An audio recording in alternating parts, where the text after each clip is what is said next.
Salve rapaziada, mais um vídeo aqui pro canal, cara. Vamos ver aqui com o Fred e Beckler explicam um quadro sensacional da TNT que eu adoro particularmente, assisto todos. Vamos ver aqui a opinião deles, se os brasileiros têm chances de chegar longe e até conquistar o Super Mundial de Clubes. Qual é a opinião deles sobre isso, já que eles são especialistas em futebol europeu, estão lá há muito tempo acompanhando principalmente os times da Inglaterra, que eu acompanho mais com o Fred. Não acompanho tanto o Beckler porque ele mora em Barcelona, ele acompanha mais o futebol espanhol, particularmente o Barcelona, então eu não acompanho tanto os times espanhóis, eu acompanho mais os jogos da Premier League com o Fred Caldeiras, que é sensacional, adoro, curto todo o trabalho dele, ele é muito fera, cara. O link original para você acompanhar todo o vídeo na íntegra vai estar aqui na descrição. Eu só peguei um pedacinho aqui para vocês verem como é bom esse quadro. Provavelmente você já conhece, mas vamos ver aqui se os brasileiros ou quais brasileiros têm chance de chegar longe ou de conquistar o Super Mundial de Clubes da FIFA, rapaziada. Bora pro vídeo. Como os adversários dos brasileiros chegam para essa fase de grupos do Mundial de Clubes da FIFA, começando com o grupo do Palmeiras, que é o grupo A, que tem como representante europeu o Porto, que viveu uma temporada de crise.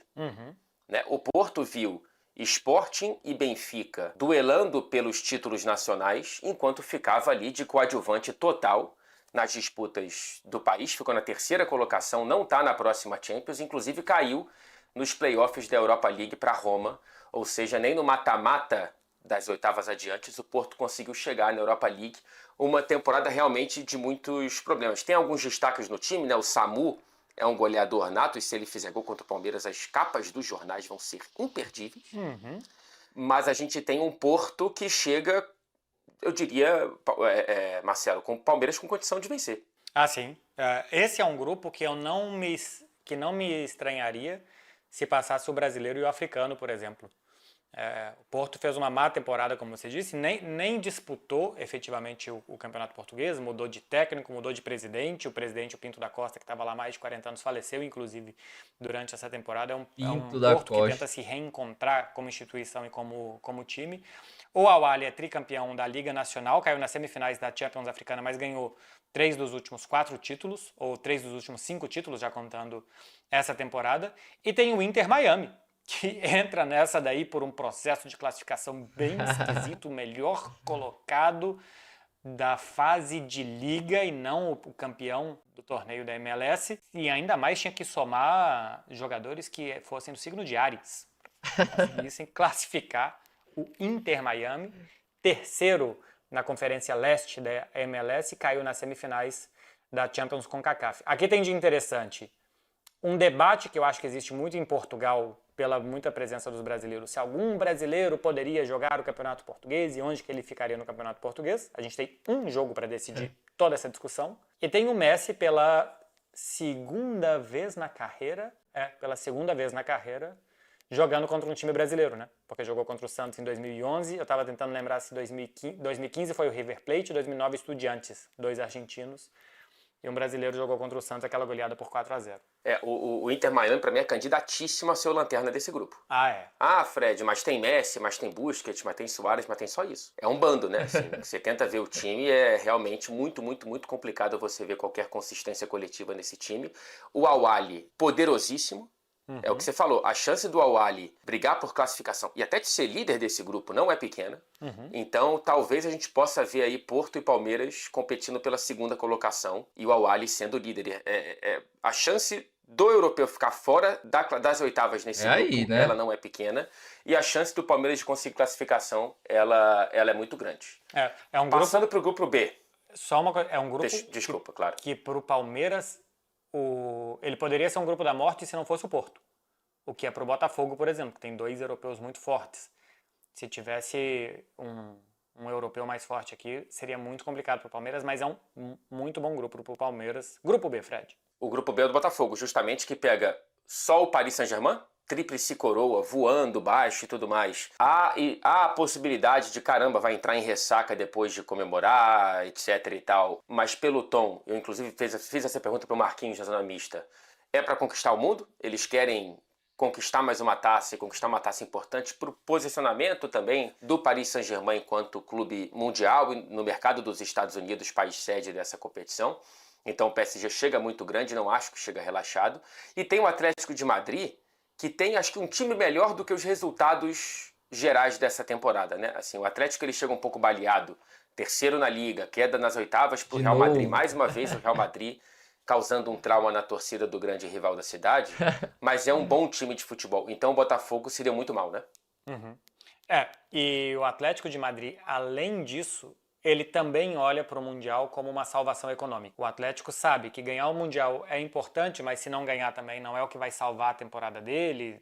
Acho que até para o Atlético de Madrid faria muito bem ganhar pelo poder dizer que é campeão mundial, mas ele sabe que para competir com Barcelona e Real Madrid, ele precisa de ganhar dinheiro onde talvez não fosse normal, precisa talvez vender um pouco mais. Então, para ele se reforçar para a próxima temporada, para ele ter um orçamento mais forte para a temporada seguinte, o que a gente estava falando aqui de avançar até quarta de final, até semifinal, é muito importante para o Atlético de Madrid, para renovar contratos, manter jogadores. E é um time que, ainda que não jogue já a primeira fase com todos os titulares, que rode um pouco o elenco é muito bom. Tem um perigo que é o Atlético de Madrid não entrar com força máxima no início e fazer isso nos jogos de mata-mata, mas ainda assim é um time muito forte. O Seattle Sounders, que é o quarto colocado na Conferência Oeste da MLS, caiu nas oitavas de final da Champions. É o time que vai perder todos os jogos nesse grupo. É uma nave espacial, né, rapaziada? Esse escudo, olha isso. Parece, né? O Botafogo já pode contar com 2 milhões de dólares no bolso dessa partida contra o Seattle Sounders. Agora, muito grande a chance do Botafogo cair, né? Acho muito difícil que consiga bater o que deve ser o Atlético de Madrid, o segundo colocado nesse grupo. Ainda que fosse o... Mas sabia que o Botafogo tem chance de vencer o PSG, cara? Parece doideira, mas é bem a cara do Botafogo vencer o PSG e perder pro Atlético de Madrid e passar em segundo lugar, cara. Eu não duvido nada, cara. O Botafogo é capaz de tudo, velho. Botafogo campeão da Libertadores, o que já não é, assim, é um time já bem diferente, não conseguiu repor as saídas dos jogadores. Pois é o nono colocado no Brasileirão, né? Começa mal o Campeonato Brasileiro, não faz um bom início, assim, quase não se classificou na Libertadores, né? Teve que ganhar as 2 últimas rodadas com a corda no pescoço para conseguir se classificar, o que mostra até, assim, uma melhora competitiva do time do Botafogo nas últimas semanas também, mas desde o início do ano não consegue minimamente jogar no nível que jogava no final da temporada passada, quando ganhou o Brasileiro e a Libertadores. É bastante normal, muito normal, que caia aqui para esses 2 europeus, porque, além de tudo, são 2 europeus que chegam muito fortes. O Flamengo vem no grupo D, Fred, com o Chelsea, que foi quarto colocado na Premier League. Vamos atropelar esse time azul ridículo de Londres, o menor da Inglaterra. É um time minúsculo. Cara, como eu tenho raiva de Chelsea. Você vai pedir explicação? Não tem explicação. Eu só odeio eles desde sempre, cara. Eu não gosto deles. Mas que ganhou uma Conference League com uma grandíssima final, ou pelo menos com grandíssimos 30 minutos de uma final, foi o suficiente para fazer aquele 4-1 do Betis. O Chelsea tem um time bem mais forte do que o time do Flamengo. Né? Assim, cabeça por cabeça, você olha para os jogadores, o time do... Não tem um time mais forte, tem um time mais caro. É diferente. do Chelsea é melhor, e acho que no mano a mano ali no jogo entre Flamengo e Chelsea, o Chelsea entra como favorito. Agora, o Flamengo sim tem condições de ganhar do Chelsea. Claro que tem, cara. O Flamengo do Felipe Luiz tem condições de fazer uma grande partida contra um Chelsea que talvez... Acho que esse é o grande... Chelsea é o time ridículo, cara. Ridículo. É a grande interrogação em relação aos europeus das grandes ligas, pelo menos, vai? Se eles vão começar na terceira marcha ou vão começar em marcha de pré-temporada. Porque se o Chelsea entrar na marcha de pré-temporada, aumenta as chances do Flamengo conquistar esse jogo. Cara, o Flamengo hoje tem a maior folha da América do Sul, das Américas, então, e tem uma maior folha do que vários clubes europeus, inclusive que estão no Mundial de Clubes. Então o Flamengo chega com uma estatura e com um elenco e com um futebol, apesar de algumas críticas recentes às atuações do Flamengo e do Felipe Luiz, as escolhas dele de onde poupar, de onde não poupar, o Flamengo chega grande para esse grupo e tem a sensação de que a única casca de banana que é muito óbvia é o Chelsea. Olhando também para o time tunisiano, que é um clube muito grande, ganhou a tríplice coroa nacional, caiu nas quartas da Champions africana, mas o outro é o LAFC, que entrou nessa rebarba aí, porque era o Leão do México, e é um time muito frágil, apesar de ter o Giroud, de ter o Lloris. Eu sinto que o Flamengo briga pela primeira colocação desse grupo, e a chance de classificação ela é muito grande. Também acho. É um bom grupo. Acho que é um grupo que todos os brasileiros seriam fortes candidatos a passar, exatamente pelo Los Angeles e pelo Esperance de Tunis. O Chelsea tem que ver, eu acho que a fome com que o Chelsea entra, e especialmente se você estava falando, né, de terceira marcha ou não, se o Cole Palmer vai começar jogando, porque a gente viu o Cole Palmer jogando só a fase final da Conference. Se for uma ideia do Chelsea também de descansar o Cole Palmer nos primeiros jogos, para ele jogar só depois, é muito bom para o Flamengo, que o que eu vi de Libertadores me deixou um pouco de dúvidas, assim, assistir o Flamengo e a LDU, que o Flamengo se classificou. Basicamente ele se classificou, porque depois era só ganhar do Tátira na última rodada, mas sofreu para ganhar do Tátira por 1-0 no Maracanã, com gol no segundo tempo, nos minutos finais, sofrendo.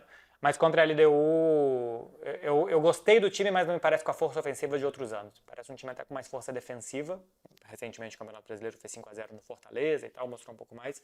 Mas não me parece um time tão alegre e irresistível como foi há alguns anos já o Flamengo. Mas é muito bem organizado pelo Felipe Luiz. O Fluminense, Frederico, tá no grupo E. Mas eu tenho mais medo desse Esperance de Tunis do que do Chelsea, cara. Por incrível que pareça, o Flamengo tem uma dificuldade com times que se retrancam ali, né? Times que vêm com a linha de 5 ali, o Flamengo sofre muito. Já o Chelsea é um time que vai jogar. E se eles entrar com marcha reduzida, se o Cole Palmer não entrar em campo, melhor ainda, melhor ainda. Os 3 pontos estão praticamente garantidos.